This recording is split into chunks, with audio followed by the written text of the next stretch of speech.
A paz do Senhor Jesus, Deus abençoe a todos.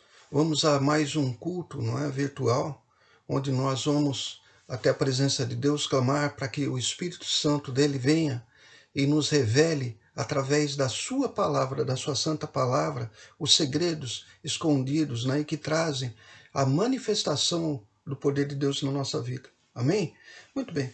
Eu queria pedir para você abrir a sua Bíblia lá no livro de Mateus, no capítulo 6. Não é? Deixa eu só antes fazer algumas considerações.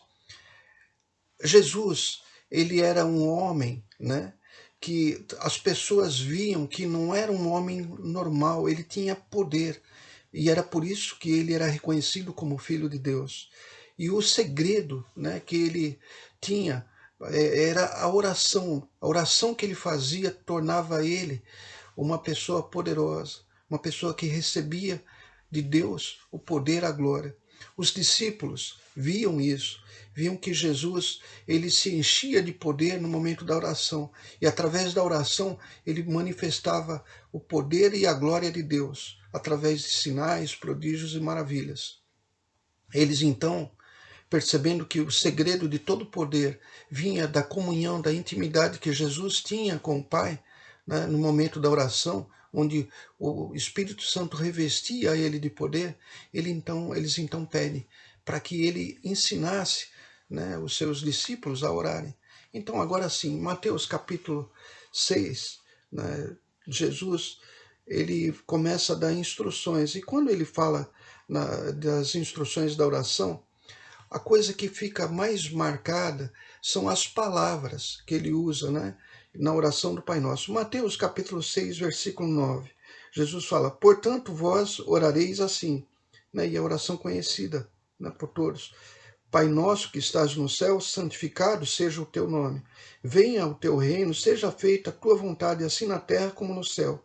O pão nosso de cada dia nos dá hoje. E perdoa-nos as nossas dívidas, assim como nós perdoamos aos nossos devedores. E não nos induzas à tentação, mas livra-nos do mal, porque teu é o reino, é o poder e a glória para sempre. Amém. Muito bem. Então nós aprendemos essa oração, né, conhecida como oração dominical, mas o maior segredo talvez não esteja nas palavras, exatamente nas palavras, mas naquilo que Jesus disse até antes de ensinar a oração. E eu queria que você visse isso lá em Mateus mesmo, capítulo 6, versículo 6. Mas tu, quando orares, entra no teu aposento, não é? Em algumas versões está entra no teu quarto, não é? E fechando a tua porta, ora a teu pai que está em oculto, e teu pai que vê secretamente te recompensará. A primeira coisa que eu queria falar é que essa palavra aposento ou quarto, na verdade, ela veio de uma tradução de uma palavra grega, né, que o Novo Testamento foi escrito em grego. E essa palavra chama-se tamaion, né? E essa palavra tamaion, ela significa um lugar fechado, né? Como se fosse um depósito, um lugar fechado, um lugar de intimidade em que tinha porta. Amém? Então não era necessariamente um quarto, como foi traduzido, um aposento, mas um lugar fechado. Então nós podemos dizer um lugar secreto, né? Aí existem 3 segredos, né, para que uma oração se torne poderosa, que a glória de Deus, a presença de Deus no momento da oração venha na nossa vida. Não é? Esses 3 segredos, eles vão ser a partir do momento que nós entendemos que de todas essas palavras, as 2 palavras fechando a porta, ela traz tudo o segredo de uma oração que é ouvida e é respondida por Deus através de sinais, prodígios e maravilhas. Primeira coisa, quando nós fechamos a porta, né, do nosso quarto ou do lugar que nós vamos estar para orar, é como se nós estivéssemos nos despindo, tirando a nossa roupa, né? Nós não tiramos a nossa roupa num lugar aberto, nós não tiramos as nossas roupas, nós não trocamos de roupa, né? Saímos do banho para trocar de roupa em qualquer lugar. Nós trocamos em um lugar onde as portas estão fechadas. Isso quer dizer, a nossa intimidade, né, ela fica reservada para esse lugar fechado. Né? Nós sabemos que As vestes, elas encobrem muitas vezes defeitos, né? Muitas vezes coisas que nós não queremos que as pessoas vejam. Quando Jesus ele fala, e fechando as portas do teu quarto, do tameion, ou do lugar secreto onde você vai estar, do seu aposento, ou você vai poder tirar a tua roupa, na verdade, se revelar, na verdade, quem você é. Você vai tirar tudo aquilo que, a fantasia, vamos dizer assim, né, que encobre, na verdade, aquilo que você, aquilo que nós sabemos que, na verdade, nós somos. Nós estamos sem nenhum disfarce, né? Você sabe que quando, eu vou ler rapidamente, mas quando Adão e a Eva pecam, né, lá em Gênesis, né, capítulo 3, Gênesis capítulo 3, rapidamente lendo, o que marca, né, a consciência do erro deles é que eles percebem que eles estavam nus. Né? Então, olha só, em Gênesis capítulo 3, versículo 9. E chamou o Senhor Deus a Adão e disse-lhe, onde estás? No versículo 10, e Adão disse, né, ele disse, ouvi a tua voz soar no jardim, e temi, porque estava nu, e escondi-me. No versículo 11, e Deus disse, quem te mostrou que estavas nu? Comeste tu da árvore que te ordenaste que não comeste? Então, quando nós estamos num lugar secreto, com a porta fechada, essa porta fechada permite que nós mostremos, rasguemos o nosso coração para Deus. Deus, não é? Todas as coisas estão manifestas diante de Deus.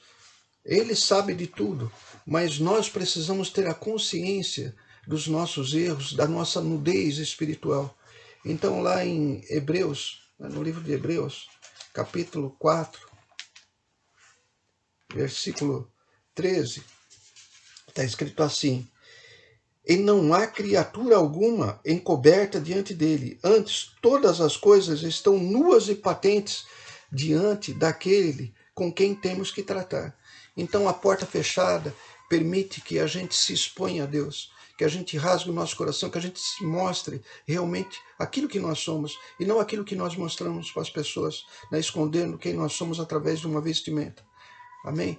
Mas por que Deus quer fazer isso? Justamente porque na instrução da oração dominical, do Pai Nosso, ele ensina que nós temos que ser perdoados para ser ouvido por Deus. E nós precisamos perdoar. Então, para que nós sejamos perdoados, nós precisamos confessar. Provérbios, capítulo 28, 13, desculpa. Provérbios 28, 13. Fala a condição para que nós sejamos perdoados, né? E para que nós prosperamos em todas as áreas da nossa vida, é a gente não encobrir as nossas falhas, ou seja, tirar a nossa roupa, né, espiritualmente falando. Está escrito assim, Provérbios 28, 13. O que encobre as suas transgressões nunca prosperará, mas o que as confessa e deixa alcançará misericórdia. Deixa o seu pecado, aquele que se arrepende. Amém? Então a porta fechada, ela permite que nós abrimos a nossa vida para que Deus venha e faça o conserto em nós. Isso é importante, porque sem isso a oração ela não vai ter poder. Segunda coisa, a porta fechada também faz com que nós tenhamos a capacidade de nos concentrar em Deus, em que nós tenhamos foco, em que toda a nossa atenção esteja voltada para Deus. Nós não podemos buscar a Deus ouvindo um WhatsApp, ouvindo, né, ou lendo alguma coisa, ouvindo um programa de televisão. Você sabe que nos tempos de hoje, né, o WhatsApp, esses meios as mídias sociais, meio de comunicação, eles tiram de nós as atenções. A juventude tem uma dificuldade muito grande de concentração, né? De ler livros, de interpretar textos, né? Isso é manifestado nas provas, justamente porque eles não têm o poder da concentração, eles não têm o foco de sua atenção. Isso quer dizer o seguinte, nós precisamos silenciar uma voz na nossa mente que impede a gente de se concentrar, amém? E isso, Jesus, ele ensina quando ele fala, né, do poder da concentração, da necessidade, ou melhor, da necessidade de nos concentrarmos e termos foco.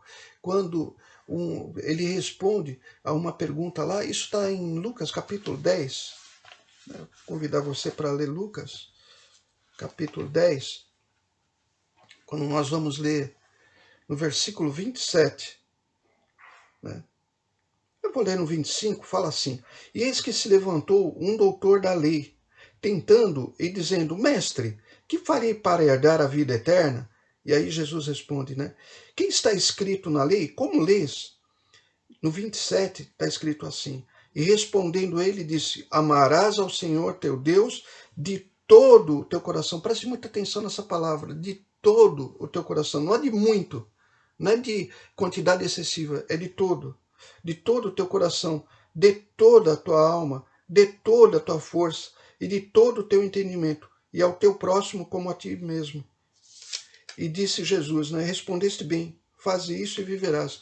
Na verdade, essa instrução, né, essa primeira parte de amar a Deus de todo o coração, significa de todo pensamento. Você precisa buscar Deus com todo o teu coração colocado diante dele. Você não pode buscar Deus pensando em problemas, você não pode buscar Deus pensando nas suas necessidades, pensando no que você vai fazer depois da oração. Você tem que estar naquele momento concentrado, né? Deus já tinha instruído isso lá em Deuteronômio, capítulo 6. Deixa eu ver aqui, mas é isso mesmo. 6, versículo 5. Deus instrui assim: Amarás, pois, ao Senhor teu Deus de todo o teu coração e de toda a tua alma e de todo o teu poder. Amém? Então, é importante que você entenda que a porta fechada permite que a gente se volte com todas as nossas atenções para Deus. Sem isso, nós vamos estar nos iludindo que Deus está nos ouvindo. Ele não vai nos ouvir. Mas não é porque Ele não nos vai ouvir, é porque, acima de tudo, nós não vamos ouvi-lo. Amém? Na primeira parte, quando nós rasgamos nosso coração, confessando as nossas falhas, nos despindo, né, de tudo aquilo que encobre as nossas transgressões, nós falamos com Deus. Nessa segunda parte, quando nós temos toda a atenção, é Deus que vai falar com nós. Você sabe que os médicos, não é? Eles auscultam, né, os órgãos das pessoas encostando ou diretamente o seu ouvido, né, ou um aparelho chamado estetoscópio, porque eles precisam ouvir aquilo que é falado muito baixinho, aquilo que o som é muito baixo. Assim é Deus. Deus precisa de todo o nosso pensamento concentrado nele para que nós consigamos ouvir as suas instruções. O segredo de uma oração respondida é ouvirmos a direção que Deus vai nos dar. Amém? Isso também está em Jó, né? Um texto que eu acredito muitos conhecem, né? Mas Jó 33, 31 está escrito assim: Escuta, pois, ó Jó, ouve-me, cala-te, e eu falarei. Cala-te significa cala os teus pensamentos, para de pensar em outras coisas, se concentra, tenha foco. É isso que faz também Deus se manifestar na nossa vida. Para encerrar, a terceira coisa, né, que acontece quando nós oramos, né, com as portas fechadas, é que a porta fechada ela separa o santo, não é, daquilo que não é do mundano. E isso faz com que a presença de Deus, a glória de Deus se manifeste na nossa vida, se manifeste dentro de nós e através de nós. E aí sim, o poder se manifesta dentro do nosso coração com total poder e forma sobrenatural para que isso possa impactar não só as nossas vidas, mas as vidas das pessoas que nós conhecemos. Para que você entenda isso, a importância da porta, né, eu vou dizer o seguinte: Deus, quando tira o povo do Egito, ele pede para que seja feito um tabernáculo. E o tabernáculo era um local, né, eram na verdade tendas que eram, assim, de uma forma bem simples, falando de uma forma muito simples, eram tendas que eram levantadas como se fosse assim um campo de futebol, né, e que da metade para frente tinha uma tenda, e essa tenda era dividida em duas partes. A primeira parte da tenda chamava-se lugar santo. Todo aquele campo era o átrio, não é? Mas existia o lugar santo, onde entravam os sacerdotes. E o lugar, dentro do lugar dessa tenda, existia um quadrado, vamos dizer assim, não? em forma de cubo, que era o Santíssimo Lugar, ou o Santo dos Santos.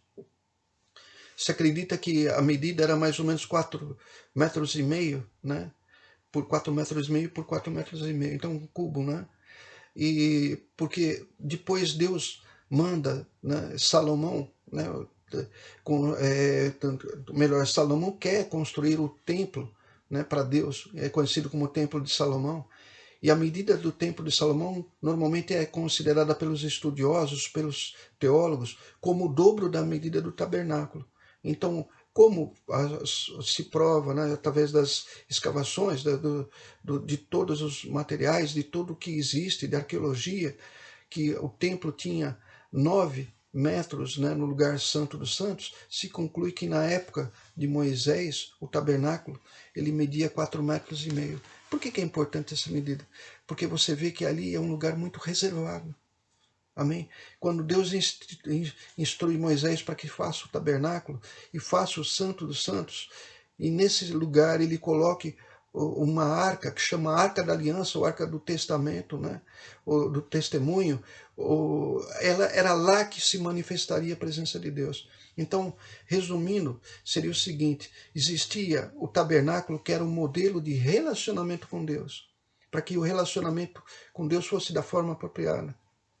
Primeira parte, o átrio, que é o lugar onde todos poderiam entrar. Depois entrariam somente os sacerdotes no lugar santo. E no Santíssimo Lugar só entraria uma vez por ano o sumo sacerdote, porque Deus institui dentro dos sacerdotes o principal sacerdote, o líder dos sacerdotes. E só esse líder dos sacerdotes, chamado sumo sacerdote, poderia entrar uma vez por ano, no dia da expiação, no lugar santo.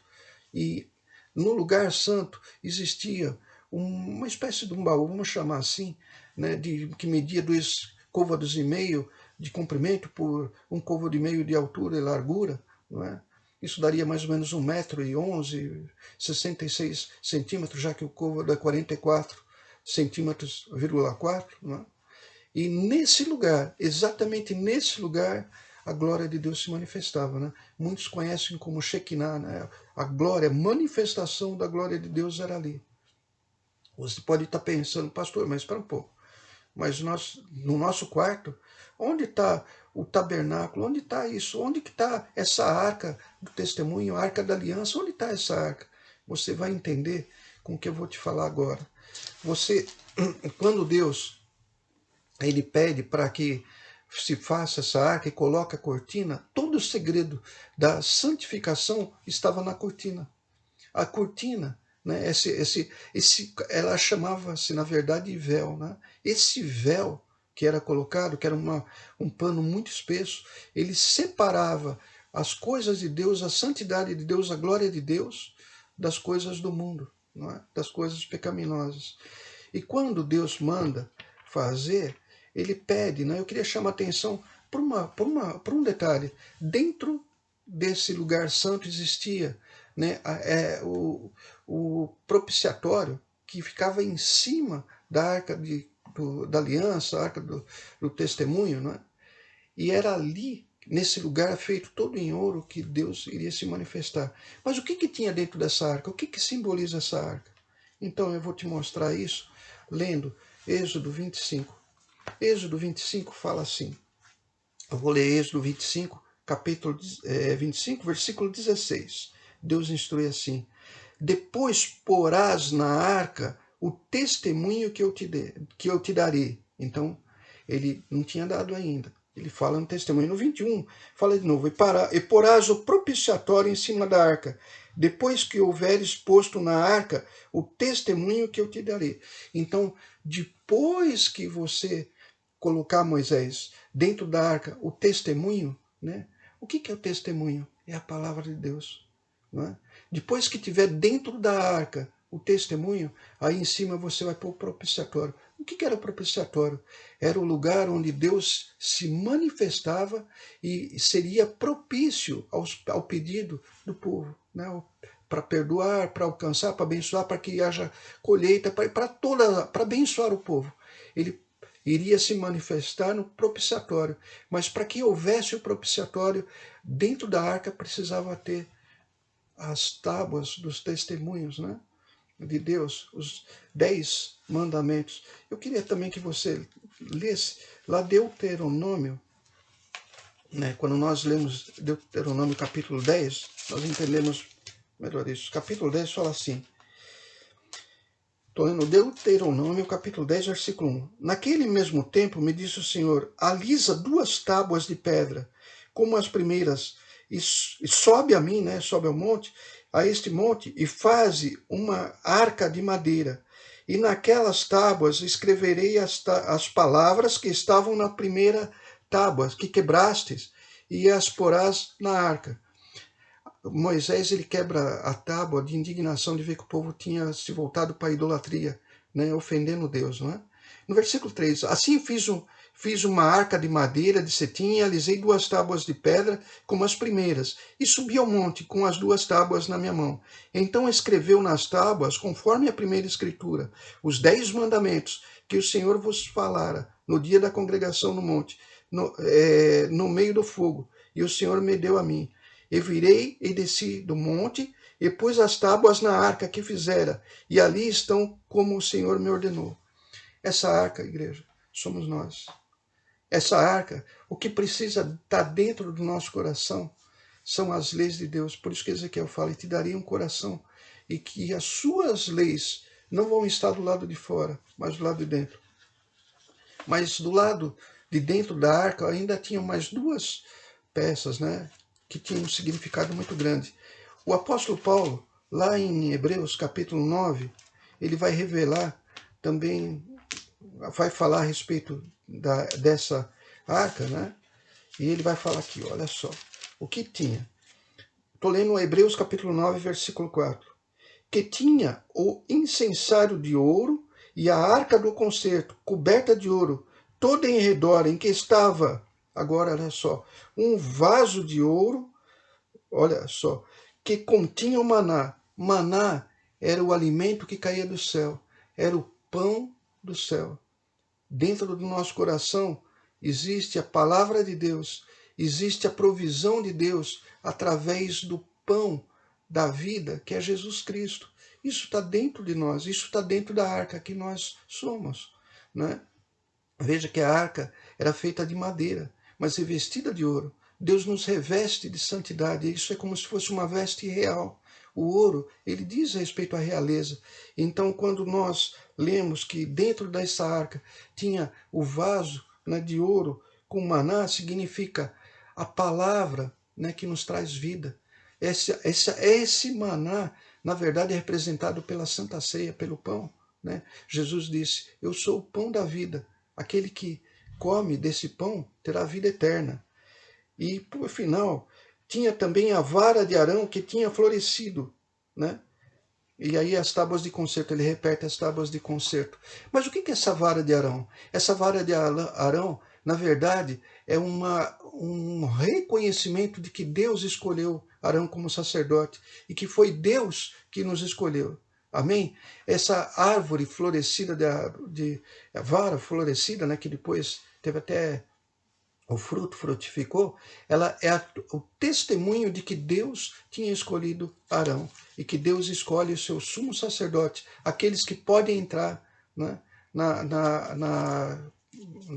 nesse lugar santo, no Santo dos Santos. Eu queria que você lesse lá em 1 Pedro, capítulo 2, versículo 9. Pedro explica assim, mas vós sois a geração eleita, o sacerdócio real, a nação santa, o povo adquirido, para que, olha só, anuncieis as virtudes daquele que vos chamou das trevas para a sua maravilhosa luz. Então, quem nos escolheu foi Deus, foi a vara que floresceu de Arão, que mostrava que foi a escolha de Deus dele como sumo sacerdote. Essa vara dentro do nosso coração significa que Deus, através de Jesus Cristo, escolheu a cada um de nós e nos permitiu que entrássemos naquele lugar. Para encerrar, nós sabemos que a porta é o segredo da santidade. Mas como nós poderíamos entrar sendo pecadores nesse lugar, né? Era preciso que alguém com poder finalmente abrisse essa porta para nós.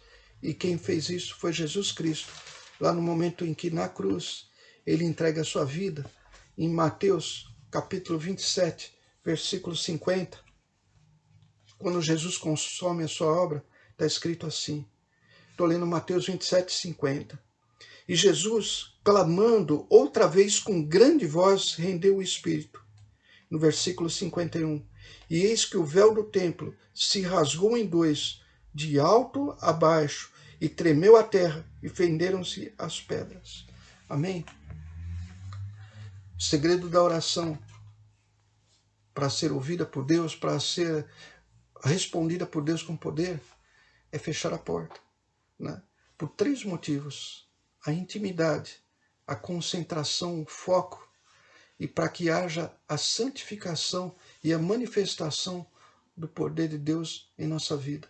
Eu espero que você tenha entendido isso e que a partir de hoje, quando você orar, e toda vez que você orar, você feche a porta, né, e se coloque dentro, ouvindo Deus, que Ele vai falar com você. E quando Deus ouve, aí se manifesta a Shekinah, se manifesta o poder de Deus em nossas vidas. E isto é seguido de sinais, prodígios e maravilhas. Vamos baixar nossa cabeça, fechar os nossos olhos. Senhor Deus e Pai, nós queremos, meu Pai, em nome de Jesus Cristo, que esta Tua palavra fique em nossas vidas, em nosso coração, que a Tua palavra, assim como na arca esteve, meu Pai, fique dentro de nós para sempre, meu Pai. Pai, em nome de Jesus Cristo, que todas as vidas que ouviram essas palavras recebam agora em seus corações a confirmação da manifestação do Teu poder, e que haja resposta para todos os pedidos, meu Pai, para todos os clamores, meu Pai, através da Tua graça, da Tua glória, da Tua manifestação com poder e autoridade, através do nome do Senhor Jesus Cristo. Alcança todos os que sofrem, cuida, meu Pai, de todos aqueles que trabalham, dirige, meu Pai, as autoridades, dirige os cientistas, Pai querido, em nome de Jesus, que haja, meu Pai, o livramento do Teu povo, de todo o mal que assola a terra. É o que nós te pedimos e te agradecemos. E você que crê, fala amém e graças a Deus. Bom domingo a todos, né? Um bom almoço e até a próxima quarta-feira, às 20 horas, no nosso grupo familiar. Deus abençoe a todos e até lá.